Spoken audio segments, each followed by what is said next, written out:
YCP ప్రభుత్వ హయాంలో జగన్మోహన్ రెడ్డి ముఖ్యమంత్రిగా ఉన్న సమయంలో అధికారాన్ని అడ్డం పెట్టుకొని జగన్మోహన్ రెడ్డి ప్రభుత్వం 5 ఏళ్లలో 30,000 కోట్లకు పైగా మద్యం కుంభకోణానికి పాల్పడిందని, ఇది ఢిల్లీ లిక్కర్ స్కామ్తో పోలిస్తే 10 రెట్లు ఎక్కువగా ఉంది అంటూ భారతీయ జనతా పార్టీ ఎంపీ సీఎం రమేష్ ఇప్పుడు జగన్మోహన్ రెడ్డి మీద అలాగే వైసీపీ ప్రభుత్వం మీద విమర్శలు ఆరోపణలు చేసినటువంటి నేపథ్యంలో ఈ అంశం మీద మనం పూర్తి స్థాయిలో విశ్లేషణ చేసుకుందాం. ప్రస్తుతం మనతో పాటు ఉన్నారు ప్రముఖ రాజకీయ విశ్లేషకులు, ప్రముఖ సీనియర్ జర్నలిస్ట్ దుర్గావడ్లమణి గారు. వారితో మాట్లాడదు. దుర్గా, నమస్తే. నమస్తే మేడం, జగన్మోహన్ రెడ్డి ప్రభుత్వ హయాంలో జరిగినటువంటి అవినీతి గురించి ఇప్పుడు సీఎం రమేష్ కొన్ని ఆరోపణలు అయితే చేశారు. జగన్మోహన్ రెడ్డి ముఖ్యమంత్రిగా ఉన్న సమయంలో ఆ 5 ఏళ్ల వైసీపీ పాలనలో రాష్ట్రంలో 30,000 కోట్లకు పైగా లిక్కర్ స్కామ్ జరిగింది అని, అది ఢిల్లీ లిక్కర్ స్కామ్తో పోలిస్తే 10 రెట్లు ఎక్కువగా ఉందంటూ కూడా ఆయన ఆరోపణలు చేశారు, విమర్శలు చేశారు. ఏంటి ఆయన ఆరోపణల వెనక, ఆయన విమర్శల వెనక నిజం ఉందా? నిజంగా 30,000 కోట్లకు పైగా ఆంధ్రప్రదేశ్లో జగన్మోహన్ రెడ్డి ముఖ్యమంత్రిగా ఉన్న సమయంలో లిక్కర్ కుంభకోణం జరిగిందా అంటే ఏం చెప్తారు? ఖచ్చితంగానండి, అందులో ఏం సందేహం లేదు. కృష్ణ, మనమే ఎన్నోసార్లు ఎలక్షన్స్ ముందు, ఎలక్షన్స్ తర్వాత ఈ విషయం ప్రస్తావించాం, అవునా కదా? అవును. కాబట్టి ఇవాళ సీఎం రమేష్ చెప్పిన దాంట్లో ఏది అబద్ధం కాదు, అన్ని వాస్తవాలే. ఇప్పుడు ఢిల్లీ మద్యం కుంభకోణం తీసుకుంటే 2,500 కోట్లు, ఇది 30,000 కోట్లు అంటే 1,00,000 కోట్ల పైగా వాళ్ళు మద్యం ద్వారా వాళ్ళు ఆదాయం సంపాదించుకున్నారని మనం చెప్పుకున్నాం. ఇంకోటి ఏంటంటే, గత ప్రభుత్వ హయాంలో 2019 నుంచి 24 మధ్య ప్రైవేట్ మద్యం దుకాణాలన్నీ కూడా తీసేసి వాళ్ళు ప్రభుత్వం తరఫున మద్యం విక్రయించారు. ఇది అసలు కనీ విని ఎరుగని రీతి కదా ఇది.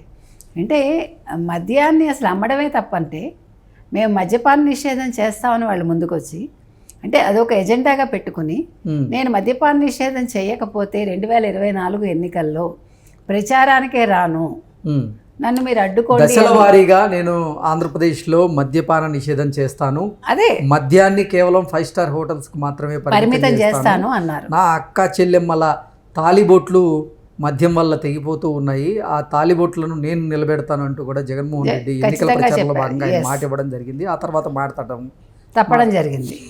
సో మీరు చెప్పినట్టుగా అంత ఒక ఖచ్చితంగా చేస్తాను విడతల వారీగా అని చెప్పి రేట్లు పెంచి 10 రూపాయలు ఉన్నది 100 రూపాయలు చేసి, వాళ్ళ అంటే మీకే తెలుసు 150 రూపాయలు పెంచి 450 రూపాయల వరకు పెంచి, మొన్న దాని మీద మన మిథున్ రెడ్డి ఏం చేశాడు, ఎలాగ అతను కొరియర్గా ఉండి 3,000 కోట్లు జగన్మోహన్ రెడ్డికి ఇచ్చాడు అనేది కూడా మనం మాట్లాడుకున్నాం. కాబట్టి ఇందులో అన్ని వాస్తవాలు ఉన్నాయనేది మనకు అర్థమవుతుంది. ఇందులో ఎటువంటి అబద్ధం లేదండి. 12 రెట్లు ఎక్కువ చెప్పాలంటే. ఇప్పుడు 2,500 కోట్లు ఢిల్లీ లిక్కర్ స్కామ్ అయితే దానికి 12 ఇంతలండి ఇది, అంతే కదా, 11 ఇంతలు పోనీ అలా చూసుకుంటే కూడా.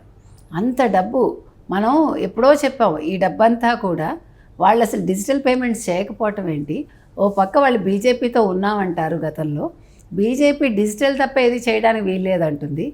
ఆఖరికి కూరగాయలు బిచ్చగాళ్ళు కూడా మనకి ఇప్పుడు అన్నీ కూడా డిజిటల్ పేమెంట్స్ చేస్తున్నారు, ప్లస్ వాళ్ళు కూడా అవే ఇష్టపడుతున్నారు, క్యాష్ ఎవరు తీసుకొని రోజు యూపీఐ ట్రాన్సాక్షన్స్ జరుగుతున్న నేపథ్యంలో అసలు వీళ్ళు క్యాష్ అండ్ క్యారీ ఎట్లా చేశారు, అసలు ఈ క్యాష్ తీసుకునే విధానాన్ని మరి అప్పుడు బీజేపీ ఎట్లా ఒప్పుకుంది, ఇవన్నీ కూడా చాలాసార్లు మనం మాట్లాడుకోవటం జరిగింది. సో ఇందులో ఏది కూడా అబద్ధం కాదండి. ఈరోజు సీఎం రమేష్ నిన్న 0 అవర్లో ఈ విషయాన్ని ప్రస్తావించారు. ఆయన ప్రస్తావించినప్పుడు మిథున్ రెడ్డి లేచి ఈయన బీజేపీకి పనిచేయకుండా తెలుగుదేశానికి పనిచేస్తున్నాడు అని అనడం కూడా జరిగింది. ఇప్పుడు బీజేపీ తెలుగుదేశం కూటమిలో ఉన్నాయి కాబట్టి ఆయన మాట్లాడిన దాంట్లో తప్పేమీ లేదు. ఆయన బీజేపీకి పనిచేస్తున్నాడా, తెలుగుదేశానికి పనిచేస్తున్నాడా కాదు. గత ప్రభుత్వ హయాంలో తప్పిదం జరిగిందా లేదా అంతవరకే మనం తీసుకోవాలి. ఇప్పుడు బీజేపీ తెలుగుదేశం ఒకవేళ రైవలరీ అయితే ఆ మాట అంటే అర్థం ఉంది మిథున్ రెడ్డి. ఇంకో మాట కూడా అన్నాడు మిథున్ రెడ్డి, మేము గతంలో మార్గదర్శి స్కామ్ గురించి మాట్లాడాం కాబట్టి ఈరోజు ఈయన ఇట్లా మాట్లాడుతున్నాడు అని.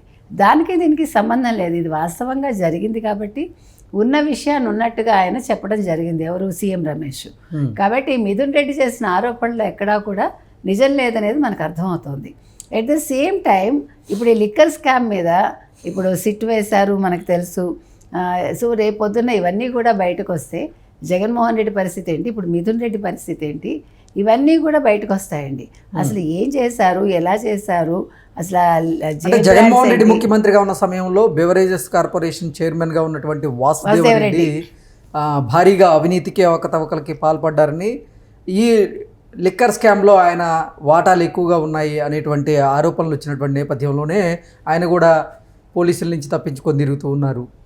ఈ నేపథ్యంలోనే అసలు ఆంధ్రప్రదేశ్లో జరిగినటువంటి లిక్కర్ స్కామ్ ఏదైతే ఉందో గతంలో 1,00,000 కోట్లకు పైగా జరిగిందని కొన్ని వార్తలు, 70,000 కోట్లకు పైగా జరిగిందని కొన్ని వార్తలు, ఇప్పుడేమో 30,000 కోట్లకు పైగా లిక్కర్ స్కామ్ జరిగింది అంటూ రకరకాల వార్తలు, ఆరోపణలు, విమర్శలు వస్తూ ఉన్నాయి. ఏంటి, ఎలా చూడాలి? నిజంగా ఆంధ్రప్రదేశ్లో జగన్మోహన్ రెడ్డి ముఖ్యమంత్రిగా ఉన్న సమయంలో ఈ లిక్కర్ స్కామ్ ఎంత జరిగింది, ఎంత పెద్ద మొత్తంలో జరిగింది అంటే ఏం చెప్తారు?